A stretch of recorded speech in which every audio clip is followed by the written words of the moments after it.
Top 10 business idea சீரிஸ்ல நம்ம இன்னைக்கு என்கிட்ட வந்து ஒரு வேர் ஹவுஸ் இருக்கு. அதே நேரத்துல வந்து நான் வந்து ஒரு லாங் டர்மா யோசிக்கிறேன், ஒரு பெரிய பிசினஸா பண்ணணும்னு பாக்குறேன், மல்டி க்ரோர் டர்ன் ஓவர் பண்ணணும்னு பாக்குறேன். அதுக்கான சில ஐடியாஸ் இருக்கு அப்படின்னாக்கா அதான் நம்ம இங்க பார்க்க போறோம். Recycling as a business.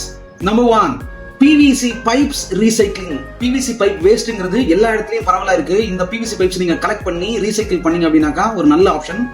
Number 2, construction நடக்காத இடமே இல்லைங்க, கன்ஸ்ட்ரக்ஷன் வேஸ்ட் அப்படிங்கறத நீங்க ரீசைக்கிள் பண்ண முடியும் அப்படின்னாக்கா அதுல மிகப்பெரிய லாபத்தை கிட்ட முடியும். நம்பர் 3, நமக்கு ரொம்ப பழக்கமான ஒரு ரீசைக்கிளிங் பிசினஸ்ங்க, வேற ஒண்ணும் இல்ல, காய்லாங்கடை. வீட்டுல இருக்கிற பழைய பாத்திரங்களை ரீசைக்கிள் பண்றது மூலமா மிகப்பெரிய லாபம் வரும், நம்ம எல்லாருக்குமே தெரியும். அதையும் ஒரு நல்ல ஆப்ஷனா பாருங்க.